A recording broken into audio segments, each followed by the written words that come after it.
Today, we're going to be talking about service line coverage as it relates to homeowners insurance. I hope you enjoy.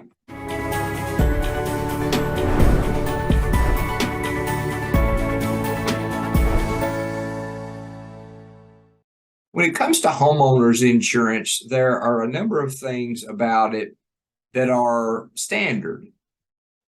If you look at homeowners policies, you really have two contracts. You have what's called an HO5 and an HO3, and those are, for the most part, designed by ISO, and the majority of companies either use that form. There are a few that write their own, but they're going to tend to look very similar.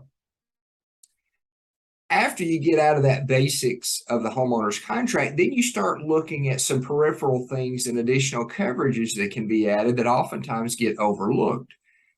One of them is service line coverage. Now, service line coverage is what I find is not very well known to the public, but service line coverage, if you think about it, any line, and it's going to be underground lines, but any underground line that services your home.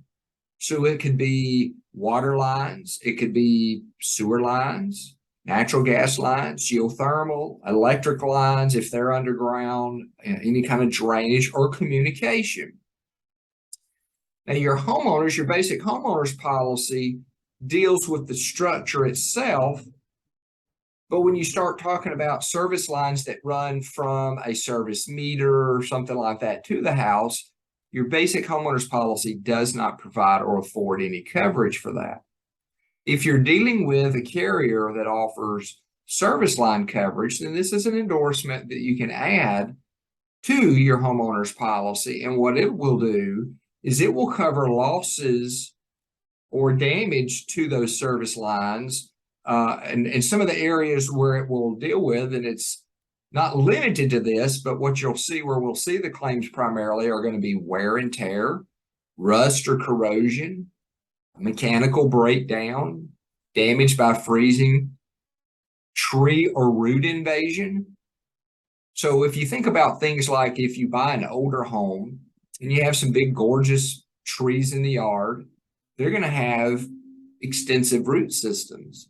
Well, if those roots start growing or they grow in a direction where they interfere or damage a sewer line or water line or something like that, your basic homeowners policy does not get involved in the repairing of those damaged lines. If you've got service line coverage, if you've added that as an endorsement to the homeowners policy, then it will get involved. And it's surprising how expensive these things can be. I've seen scenarios where the repair of a service line would be in excess of $10,000.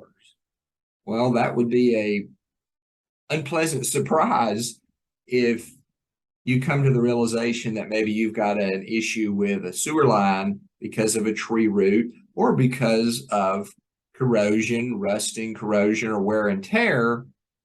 And now you've got this unforeseen expense that you've got to come out of your pocket. It's very affordable to have that coverage if your company offers it.